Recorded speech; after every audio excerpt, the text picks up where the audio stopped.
তো এটি হলো সবচেয়ে কাস্টমারের জন্য ভালো লাগার দিক হলো এটা। আপনি একটা কাজ করে ফেলছেন, এটা কিন্তু আমি আজীবনের জন্য করছি, যতদিন দীর্ঘদিনের জন্য করছি।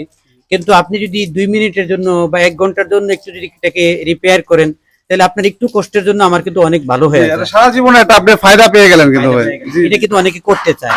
তো আপনার কাছে সবচেয়ে আমার এই সার্ভিসটা বেশি ভালো লাগছে। আমার সবগুলো গেট আমি কয়েকটা বক দরজাও বানাইছি, ওখানে আমি বিকল্প কিছু কাজ করছি। এই কাজগুলো আমাকে অনেক অনুপ্রাণিত করছে। তো আমি দোয়া করি আলহামদুলিল্লাহ আপনার কাজগুলো যেন আরো যেন ভালো হয়। দোয়া করবেন হুজুর, যেন আল্লাহ তাআলা আমাকে এইভাবে মানুষের খেদমতের জন্য সুযোগ দেয়। আমাকে দোয়া করবেন। যতটুকু পারেন আমাদের মতো আলেমদেরকে এই লেবাসটাকে যতটুকু পারেন, আমরা কিন্তু অনেক এই মানুষের কাছে কিন্তু আমরা মানে কি পাই না, আত্মতৃপ্তি পাই না।